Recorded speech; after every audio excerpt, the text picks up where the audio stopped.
Hello दोस्तों, मैं आशुतोष आपका स्वागत करता हूं आपके अपने यूट्यूब चैनल में। आज हम यूजीसी नेट और यूपी पीजीटी से संबंधित सभी प्रश्नों को कवर करेंगे और आज का सेशन में हमारे पास 50 प्रश्न है जो कि यूपी पीजीटी, यूजीसी नेट और वे सारे असिस्टेंट प्रोफेसर के एग्जाम जहां पे राजनीतिक विज्ञान से प्रश्न पूछे जाते हैं वो कवर करवाएंगे। तो यहाँ हमारे पास 50 प्रश्न है और उम्मीद करता हूँ कि आप जुड़ेंगे तो विशेष रूप से आपको फायदा होगा। साथ ही साथ उन लोगों के लिए जो 10 मई को यूपी पीजीटी राजनीतिक विज्ञान, सिविक्स, नागरिक शास्त्र की पेपर को अटेम्प्ट करने वाले हैं, उनके लिए विशेष रूप से उपयोगी है। तो आइए बिना वक्त गवाए हम अपने पहले प्रश्न की ओर बढ़ते हैं। आज का हमारा पहला प्रश्न कथन से शुरू होता है। जनरली ट्रेंड रहा है यूजीसी नेट या फिर अलग-अलग जो पीसीएस लेवल का एग्जाम लेते हैं, साथ ही साथ यूपी पीजीटी या फिर झारखंड पीजीटी, बिहार पीजीटी से संबंधित की विचारकों के कोट्स या कथन को पूछ लिया जाता है। तो आज हमारा पहला कथन से ही शुरुआत है कि मनुष्य स्वतंत्र पैदा हुआ है लेकिन वह सर्वत्र जंजीरों में जकड़ा हुआ है। यानी मनुष्य पैदा तो स्वतंत्र हुआ है लेकिन हमेशा किसी न किसी रूप में वह जंजीर में रहा है। तो हमारे पास इसका उत्तर होगा, यह कथन रूसो के द्वारा कहा गया है, जो कि रूसो के द्वारा 1762 में सोशल कॉन्ट्रैक्ट नाम की एक पुस्तक लिखी गई और उसी समय रूसो के द्वारा कहा गया था कि मनुष्य पैदा तो स्वतंत्र हुआ है लेकिन हमेशा जंजीरों में जकड़ा हुआ है। साथ ही साथ यह भी रूसो का कहना है कि इंग्लैंड के लोग 5 साल में एक बार स्वतंत्र होते हैं। यानी रिप्रेजेंटेटिव गवर्नमेंट की वो आलोचना करते हैं, प्रतिनिधि सरकार की आलोचना करते हैं कि जिस दिन हम प्रतिनिधि या अपने शासन या खुद के शासन करने के बदले हम प्रतिनिधि को चुनते हैं, उस दिन हम अपनी स्वतंत्रता खो देते हैं, ऐसा रूसो का मानना है। तो इसी को कटाक्ष करते हुए रूसो का कहना था कि हाँ, इंग्लैंड के लोग 5 साल में एक बार स्वतंत्र होते हैं और विशेष रूप से जनरल विल का कॉन्सेप्ट रूसो का है। साथ ही साथ यह प्रत्यक्ष लोकतंत्र को विशेष रूप से ऐसा उनके द्वारा कहा गया था। साथ ही साथ यहाँ हमने देखा हॉब्स को लेवियाथन के लिए जाने जाते हैं, एब्सोल्यूट राइट देते हैं अपने सोवेरेनिटी को। साथ ही साथ लॉक अपने उदारवाद के जनक हैं। मिल को हम लोग देखते हैं जिन्हें रिलक्टेंट डेमोक्रेटिक अनिच्छुक लोकतंत्र का जनक भी माना जाता है। तो यहाँ हमने देखा। साथ ही साथ आगे बढ़ते हैं कि किसे राजनीतिक विज्ञान का जनक माना जाता है, यानी पॉलिटिकल साइंस के फादर कौन है। तो पॉलिटिकल साइंस के फादर अरस्तु को माना जाता है। साथ ही साथ अरस्तु के और अलग अलग विज्ञान के भी फादर के रूप में देखा जाता है। अरस्तु किससे के शिष्य थे? प्लेटो के।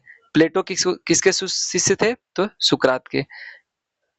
तो आइए तीसरे प्रश्न की ओर बढ़ते हैं। हमारा तीसरा प्रश्न है, प्लेटो की प्रसिद्ध रचना का नाम क्या है जिसमें उन्होंने आदर्श राज्य की व्याख्या की?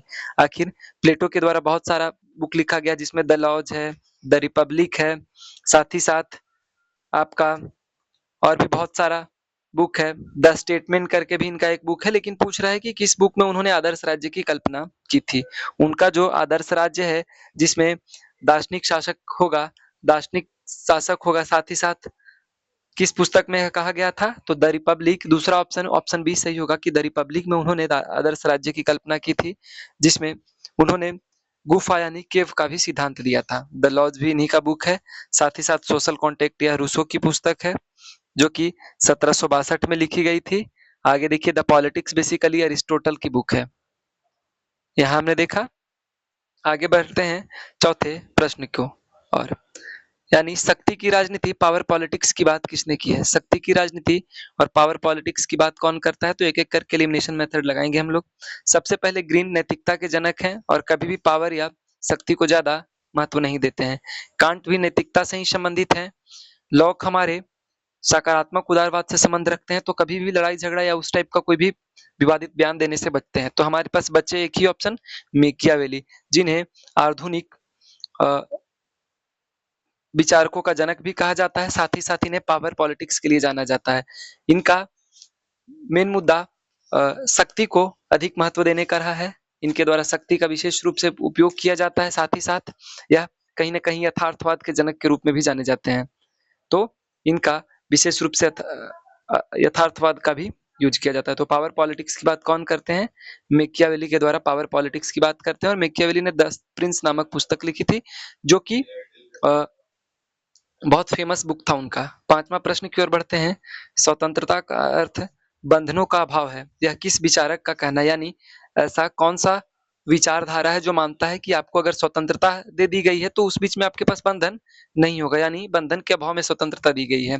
तो यह उदारवादी विचारधारा का मानना है कि जिस दिन आपको स्वतंत्रता दी गई तो उस दिन आपके ऊपर से लगा हुआ प्रतिबंध भी हटा दिया गया, तो बंधनों का अभाव ही स्वतंत्रता है। फांसीवादी विचारक कभी भी स्वतंत्रता की बात नहीं करेंगे। मार्क्सवादी समाज को विशेष रूप से महत्व देते हैं और समाजवादी विशेष रूप से समाज को ही महत्व देंगे। छठे प्रश्न की ओर बढ़ते हैं कि मार्क्स के अनुसार इतिहास की प्रणेता या प्रेरक शक्ति क्या है? यानी जब मार्क्स कहते हैं कि इतिहास की प्रेरक शक्ति क्या है, तो वह विशेष रूप से वर्ग संघर्ष की बात करते हैं। मार्क्स की बात अगर करें तो उनका बात वर्ग संघर्ष से शुरू होगा और वर्ग संघर्ष से ही खत्म होगा, यानी शुरू से लेकर अंत तक अर्थव्यवस्था ही या पैसा ही उनके लिए मायने रखता है। तो वर्ग संघर्ष इनका सबसे अच्छा उदाहरण होगा कि मार्क्स के अनुसार इतिहास की प्रणेता शक्ति क्या है जिससे इतिहास में बदलाव आएगा, तो यह वर्ग संघर्ष के माध्यम से आएगा। राष्ट्रवाद तो अलग विचार हो गया। धर्म की बात, धर्म को अफीम कहते हैं मार्क्स, धर्म को अफीम कहते हैं कि धर्म के माध्यम से जनता को लुभाया जाता है और अपने विचार में फंसाया जाता है। साथ ही साथ विचारधारा और धर्म की आलोचना भी किया गया था मार्क्स के द्वारा। अब हम बढ़ेंगे अपने अगले प्रश्न की ओर। हमारा 7वां प्रश्न है, ऑन लिबर्टी नामक पुस्तक किसने लिखी है? ऑन लिबर्टी पुस्तक किसकी है? तो यह जग जाहिर है और इसमें विशेष रूप से यह जेस मिल की पुस्तक है और यह स्वतंत्रता के बहुत बड़े प्रणेता भी रहे हैं। तो जेस मिल के द्वारा ऑन लिबर्टी लिखा गया है। बैंथम उपयोगितावाद से संबंधित है। लास्की बेसिकली आर्थिक स्वतंत्रता को भी महत्व देते हैं और अर्नेस्ट बार्कर यहाँ हैं। आगे 8वां प्रश्न हमारा कहता है, जहां कानून नहीं वहां स्वतंत्रता नहीं, यानी आपके पास अगर कानून नहीं है तो उस कंडीशन में आपके पास स्वतंत्रता का कोई महत्व नहीं रह जाता है। तो आपके पास जिस दिन कानून रहेगा, आप कानून के अंतर्गत रहेंगे तो आप स्वतंत्र हैं। तो कानून और स्वतंत्रता एक दूसरे से इंटररिलेटेड है। तो यह लॉक का विचार है। संविधानवाद के जनक के रूप में भी इन्हें जाना जाता है कि लॉक कहते हैं कि जहां कानून होगा वहां स्वतंत्रता होगा, जहां कानून है ही नहीं वहां स्वतंत्रता। उसके लिए तो सब कोई काम करने के लिए फ्री है ना। जब सब कोई फ्री है तो फिर आपके ऊपर दबाव भी बन सकता है, आपका दुरुपयोग भी हो सकता है। तो उस कंडीशन में स्वतंत्रता आपका कानून से जुड़ा हुआ है।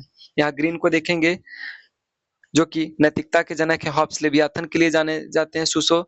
रूसो आपके जनरल विल के लिए जाने जाते हैं। हमारा अगला प्रश्न उपयोगितावाद से संबंधित है जो कि यूटिलिटेरियन थिंकर से रिलेट करता है। तो उपयोगितावाद के प्रमुख प्रणेता कौन है, यानी उपयोगितावाद किन से प्रभावित है या सबसे पहले उपयोगितावाद की किसने की है? तो यह जेरेमी बेंथम द्वारा बात की कही गई है। जेरेमी बेंथम उपयोगितावाद के बहुत बड़े प्रणेता रहे हैं और विशेष रूप से इनके द्वारा उपयोगितावाद की बात की गई है। अब उपयोगितावाद का तात्पर्य क्या है कि ऐसा काम करिए जिससे अधिकतम लोगों को सुख प्राप्त हो, मतलब जो काम ज्यादा लोगों को खुश कर सकता है, ज्यादा लोगों को प्रभावित कर सकता है, ज्यादा लोगों को सुख खुशी दे सकता है, तो वह काम अच्छा माना जाएगा जेरेमी बेंथम के अनुसार। हालांकि बहुत सारे विचारकों के द्वारा इनका विरोध किया जाता है कि हो सकता है कि कुछ काम माइनॉरिटी के लिए अच्छा नहीं हो, तो उस कंडीशन में क्या होता है कि एक या कुछ लोगों के साथ भेदभाव होता है। कार्ल मार्क्स को देखिए, क्लास स्ट्रगल की बात करते हैं। हीगल देखिए, आपके राज्य को इतना महान बना देते हैं कि राज्य से ऊपर कुछ नहीं है। इनका एक कथन भी है कि राज्य पृथ्वी पर भगवान द्वारा भेजा गया है। आइए 10वां प्रश्न की ओर बढ़ते हैं। निम्नलिखित में से कौन राज्य की उत्पत्ति का सबसे प्राचीन सिद्धांत है, यानी राज्य की उत्पत्ति का सबसे पहले बात किसने किया था? तो राज्य की उत्पत्ति का सबसे पुराना सिद्धांत दैवीय सिद्धांत है और दैवीय सिद्धांत के माध्यम से ही, जैसे मनु को हम देखेंगे और भी बहुत सारे विचारक हैं जो कि दैवीय सिद्धांत की उत्पत्ति की बात करते हैं कि राज्य भगवान के द्वारा बनाया गया है या देवताओं के द्वारा बनाया गया है। ठीक है। सामाजिक समझौता की बात आप देखेंगे, हॉब्स लॉक रूसो करते हैं। शक्ति सिद्धांत आपका मैकियावेली मॉर्गेनथाउ से संबंध रखता है। तो दैवीय उत्पत्ति का सिद्धांत सबसे पुराना है। 11वां प्रश्न है, भारतीय संविधान की प्रस्तावना में समाजवादी और धर्मनिरपेक्ष शब्द कब जोड़ा गया? तो समाजवादी, धर्मनिरपेक्ष और अखंडता शब्द भी जोड़ा गया था। अखंडता शब्द भी जोड़ा गया था 1976 में जोड़ा गया था और यह 42वां संविधान संशोधन के तहत जोड़ा गया था। यानी 42वां संविधान संशोधन 1976 में समाजवाद, धर्मनिरपेक्ष और अखंडता शब्द, यह 3 शब्दों को जोड़ा गया था संविधान में। विशेष रूप से याद रखिए 40वां संविधान संशोधन को देख लीजिएगा। 44वां संविधान संशोधन 42वें संविधान संशोधन में जो इंदिरा गांधी के द्वारा की गई गलतियां थी उन्हें मोरारजी देसाई के द्वारा सुधारा गया था। जैसे कि 42वां संविधान संशोधन में लोकसभा और विधान सभा का कार्यकाल 6 वर्ष कर दिया गया था, लेकिन 44वां में वापस इसे 5 वर्ष किया गया। 73वां संविधान संशोधन पंचायती राज व्यवस्था से संबंधित है।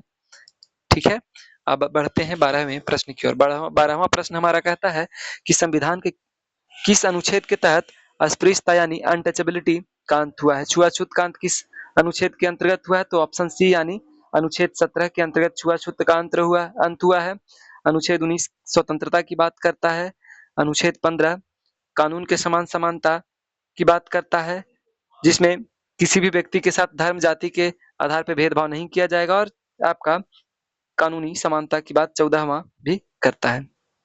आइए बढ़ते हैं 13वें प्रश्न की ओर। भारतीय संविधान में मौलिक कर्तव्य किस देश के संविधान से लिया गया है? हम लोग जो भाग 51 अनुच्छेद 51 ए में देखते हैं, यानी भाग 4 का भाग 4 का क और अनुच्छेद 51 का ए में जो हम मौलिक कर्तव्य देखते हैं, जो कि शुरुआती तौर पे 10 था, लेकिन बाद में 2002 में 86वां संविधान संशोधन के तहत जोड़ के 11 कर दिया गया। यह किस देश से लिया गया है? तो यह पूर्व सोवियत संघ यानी यूएसएसआर से लिया गया है। तो मौलिक कर्तव्य कहां से लिया गया है? यूएसएसआर से लिया गया है हमारा मौलिक कर्तव्य, और एलन सिंघवी समिति के सिफारिश पर ली गई थी। 14वां प्रश्न हमारा कहता है कि किस मौलिक अधिकार को डॉक्टर अंबेडकर ने संविधान का हृदय और आत्मा कहा था? हालांकि इनका कहने का तात्पर्य है कि ऐसा कौन सा अनुच्छेद था, ऐसा कौन सा संविधान में प्रावधान था जिसको उन्होंने संविधान का हृदय आत्मा कहा, कि जिसके बिना संविधान का कोई महत्व नहीं रह जाता। तो संवैधानिक उपचारों का अधिकार यानी अनुच्छेद 32 को बी आर अम्बेडकर के द्वारा संविधान की आत्मा कही गई थी। इसका तात्पर्य था कि किसी भी स्थिति में अगर व्यक्तियों के साथ या भारत के निवासियों के साथ मौलिक अधिकार का हनन होता है, तो वह अनुच्छेद 32 के तहत डायरेक्ट सुप्रीम कोर्ट और अनुच्छेद 226 के तहत हाई कोर्ट जा सकते हैं और अपने लिए आवाज उठा सकते हैं। समानता का अधिकार 14 हो गया, स्वतंत्रता का अधिकार 19 हो गया, धार्मिक स्वतंत्रता 25 में बात करते हैं। बढ़ते हैं 15वें प्रश्न की ओर। राज्यसभा का पदेन सभापति कौन होता है? आखिर वह कौन व्यक्ति है जो अपने निर्वाचन के साथ ही राज्यसभा का सभापति भी मान लिया जाता है या चुन लिया जाता है? तो आपको बता दें कि उपराष्ट्रपति जो है, उपराष्ट्रपति के साथ साथ राज्यसभा का पदेन सभापति भी होता है। अगला प्रश्न 16वां है कि भारत में न्यायिक पूर्णावलोकन यानी जुडिशियल रिव्यू की शक्ति किसके पास है? न्यायिक पुनर्लेखन की शक्ति किसके पास है? तो यह हाई कोर्ट और सुप्रीम कोर्ट दोनों कर सकती है। न्यायिक पूर्ण अवलोकन यानी किसी भी कानून की दोबारा जांच कर सकता है सुप्रीम कोर्ट, और हाई कोर्ट के द्वारा की जा सकती है। 17वां प्रश्न है कि पंचायती राज व्यवस्था को संवैधानिक दर्जा किस संवैधानिक संशोधन द्वारा दिया गया था? यानी कौन से कॉन्स्टिट्यूशन अमेंडमेंट के द्वारा पंचायती राज व्यवस्था को संवैधानिक दर्जा दिया गया? तो 73वां संवैधानिक संशोधन अधिनियम के द्वारा पंचायती राज व्यवस्था को दिया गया, जो कि अनुच्छेद 243 में आता है। 74वां में नगर पालिका नगर निगम आ जाएगा। ठीक है, नगर पंचायत से संबंधित है, तो एक बार देख लीजिएगा। तो पंचायती राज व्यवस्था का प्रावधान 73वां संविधान संशोधन में किया गया था। वित्त आयोग यानी फाइनेंस कमीशन का गठन किस संविधान के अनुच्छेद के तहत किया गया था? यानी अनुच्छेद भारतीय संविधान के किस अनुच्छेद के तहत वित्त आयोग यानी फाइनेंस कमीशन की बात की जाती है? तो अनुच्छेद 280 में वित्त आयोग की बात की गई है। अनुच्छेद 280 वित्त आयोग है।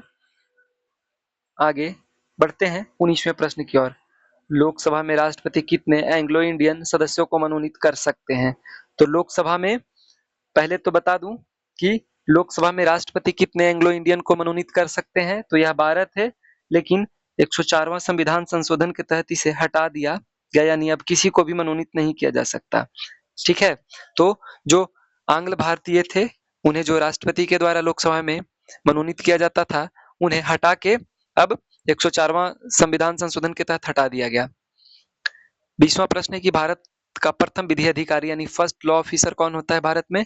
तो यह बेसिकली महान्यायवादी अटॉर्नी जनरल होते हैं, और यह अनुच्छेद 76 के तहत आते हैं। भारत के महान्यायवादी भारत के प्रथम फर्स्ट लॉ ऑफिसर या फिर भारत सरकार के वकील कह सकते हैं, जो कि भारत में सुप्रीम कोर्ट, हाई कोर्ट, इसके अलावा सभी न्यायालय में भारत सरकार का पक्ष रखने के लिए जा सकते हैं। तो यह कौन होंगे? महान्यायवादी यानी अटॉर्नी जनरल।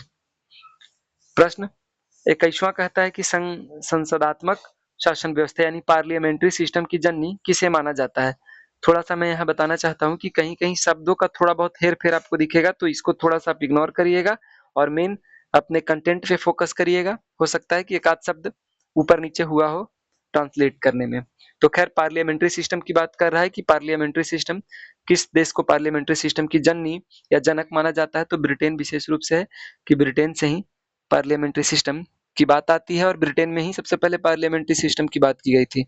स्विट्जरलैंड को देखिए, प्रत्यक्ष लोकतंत्र का वास्तविक रूप आप स्विट्जरलैंड में देख सकते हैं। अमेरिका से मौलिक अधिकार लिया गया था, फंडामेंटल राइट और उपराष्ट्रपति का पद। अगला प्रश्न है शक्ति 22वां प्रश्न है शक्ति पृथक्करण का सिद्धांत मुख्य रूप से किस देश की राजनीतिक व्यवस्था का आधार है? जो हम लोग सेपरेशन ऑफ पावर की बात करते हैं, तो सेपरेशन ऑफ पावर कहाँ से लिया गया था? तो यह अमेरिका यानी यूएसए से लिया गया है।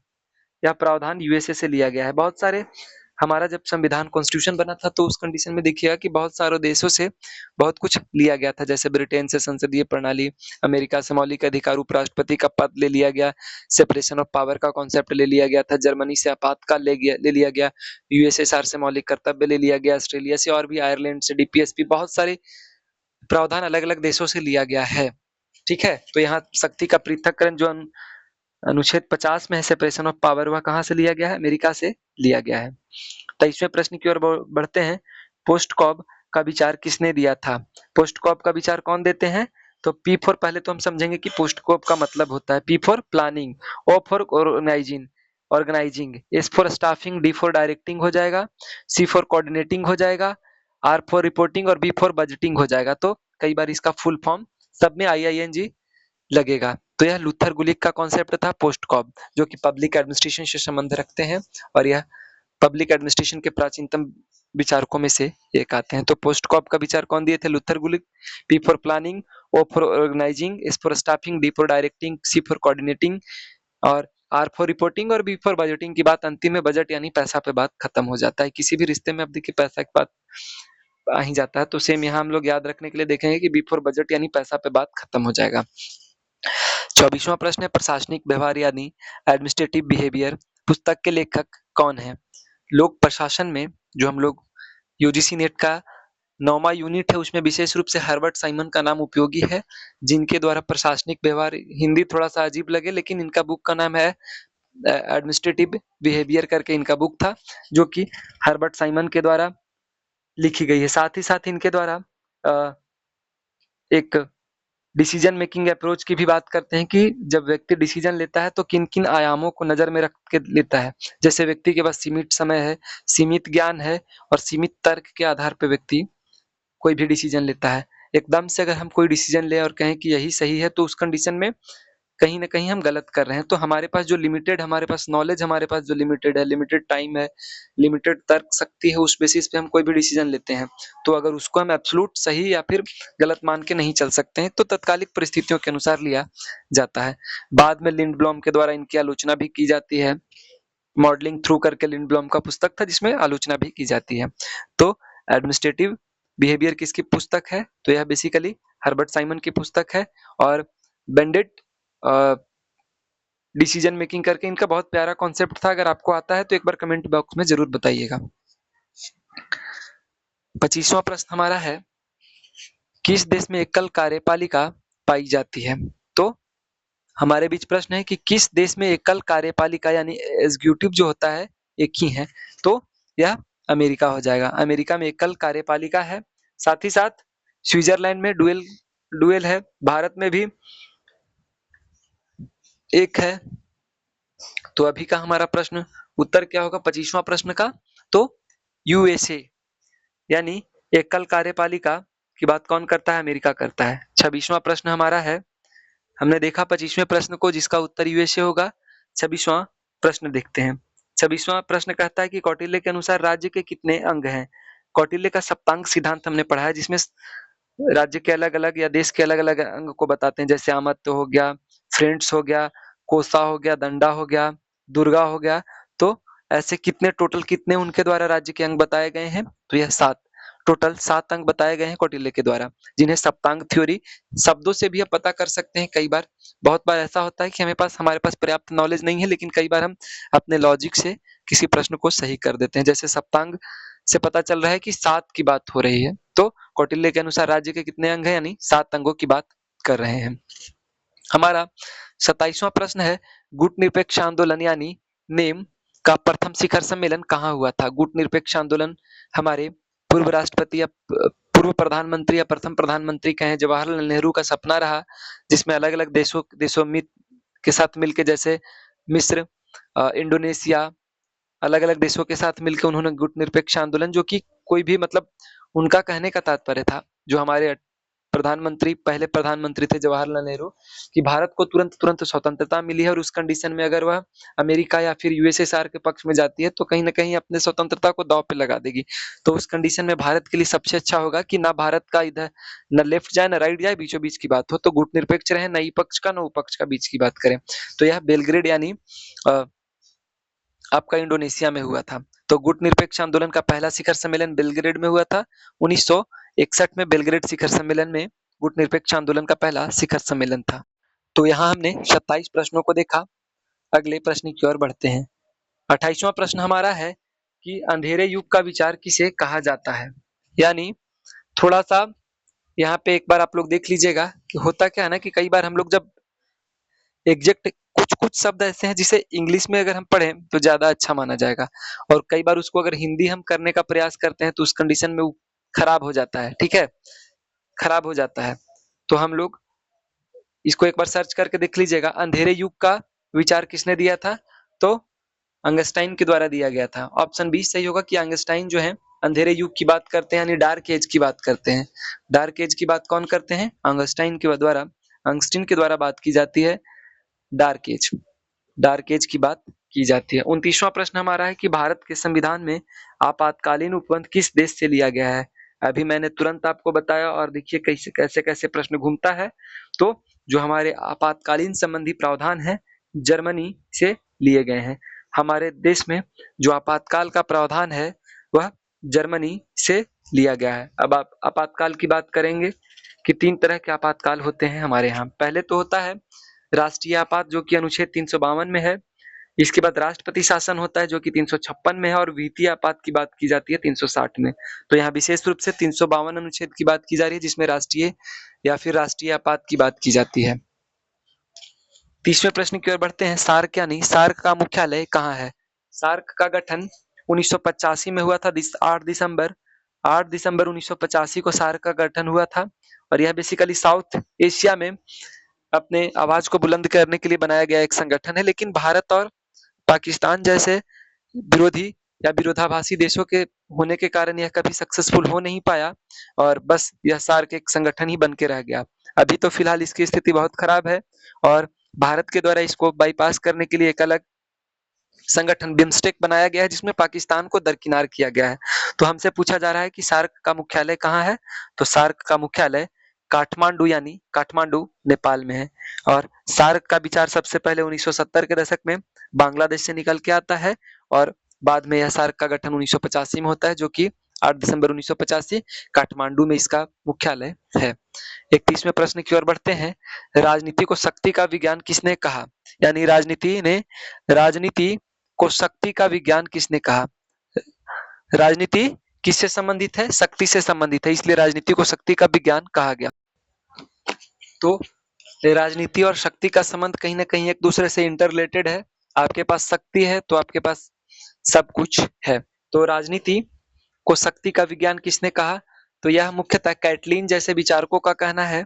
कैटलीन, ऑप्शन ए सही होगा। कैटलीन का मानना है कि राजनीति और शक्ति एक दूसरे से इंटररिलेटेड है। बिना राजनीति के शक्ति नहीं चलेगा, और बिना शक्ति के राजनीति नहीं होगा। जैसे हम इकोनॉमिक्स की बात करते हैं तो इकोनॉमिक्स में सब कुछ अर्थव्यवस्था से शुरू होता है और सब कुछ अर्थव्यवस्था पर खत्म होता है।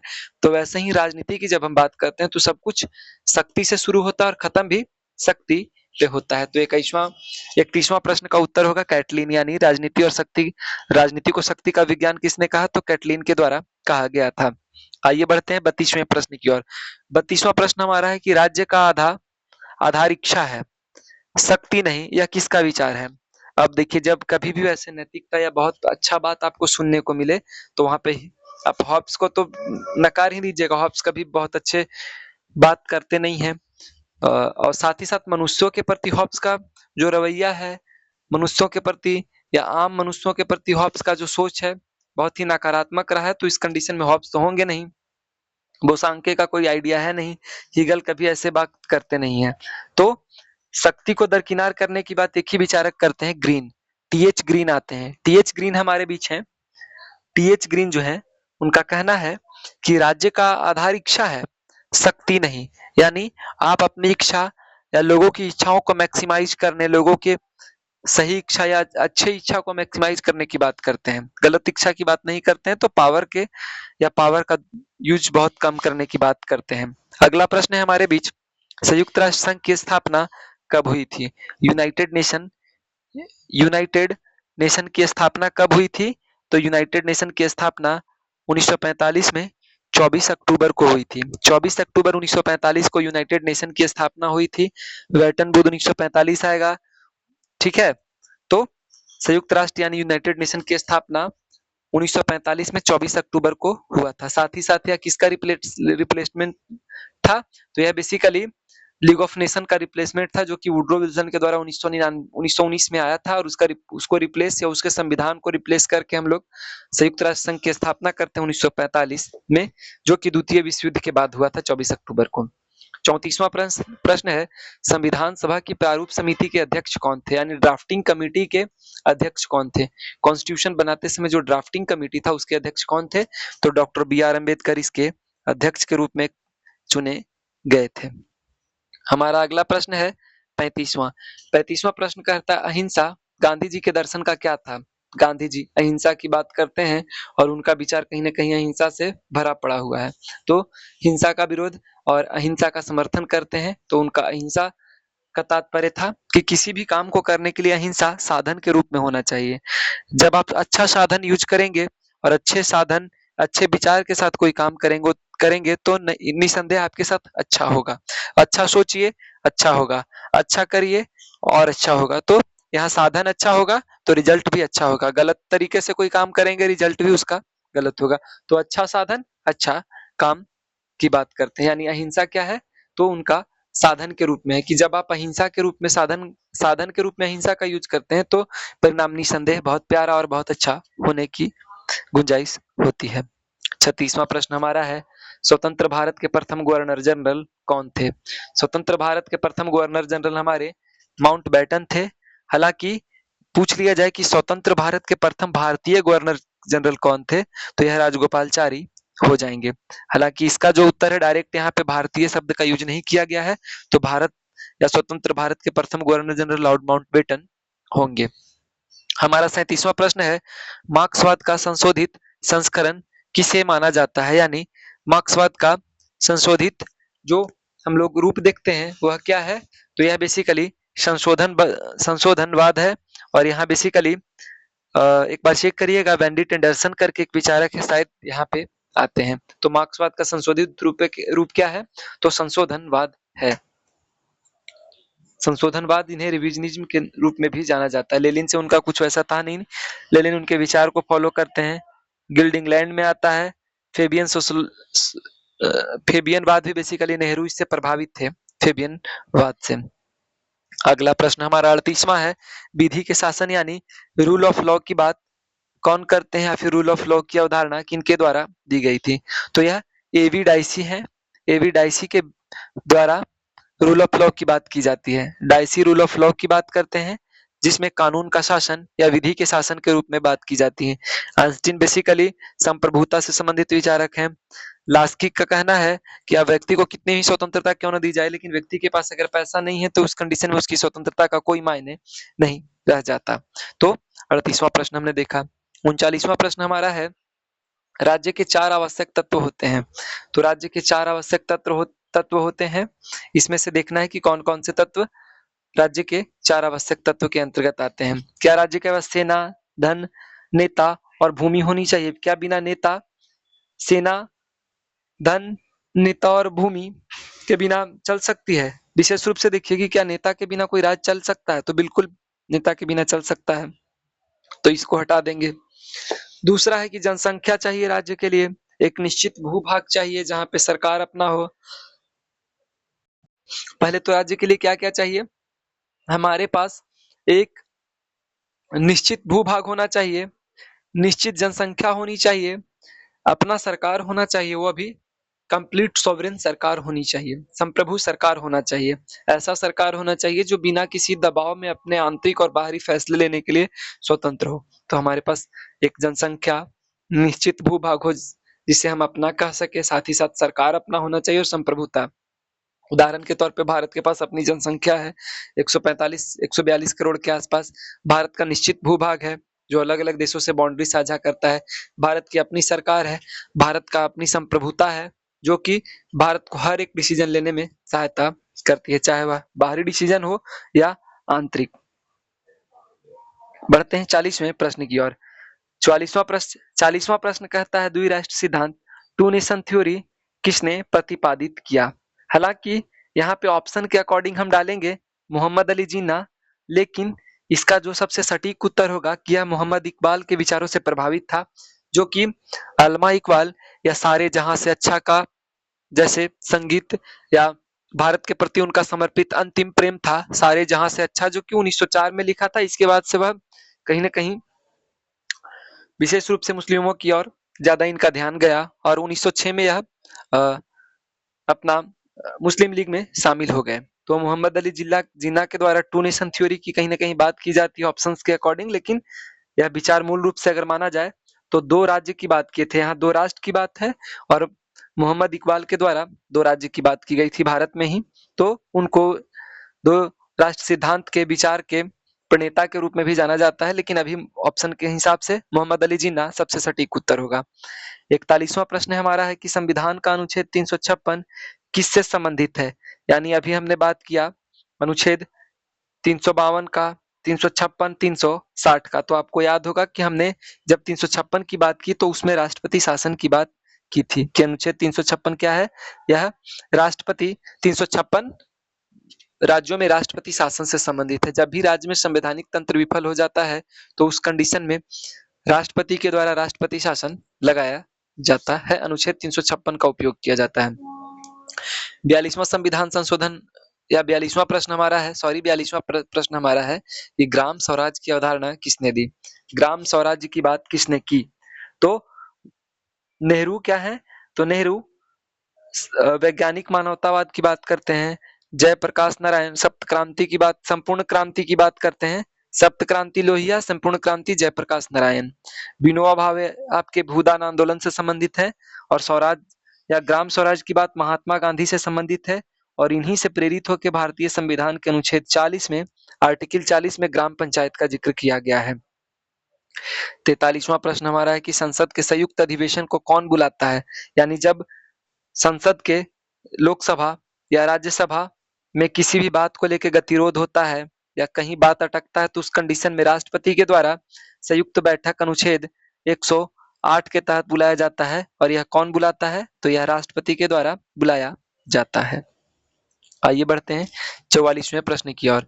44वां प्रश्न कहता है कि सूचना का अधिकार अधिनियम कब लागू हुआ? तो सूचना का अधिकार अधिनियम कब लागू किया?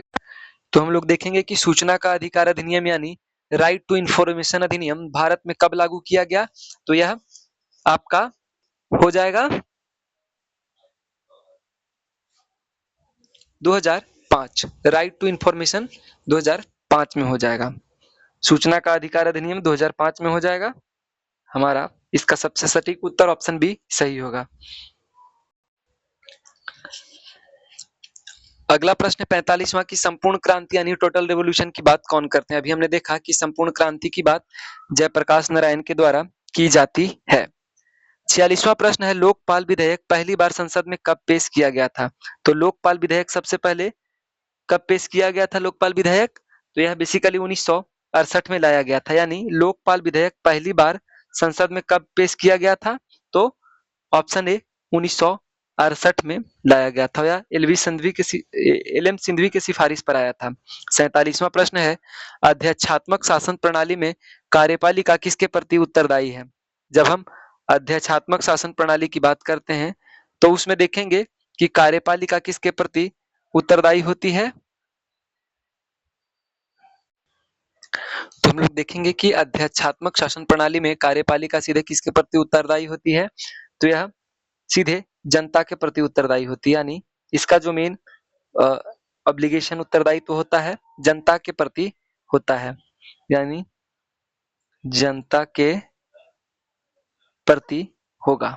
47 का जनता के प्रति होगा, तो जनता के प्रति हम संविधान भी इससे देख सकते हैं कि जनता के प्रति होगा।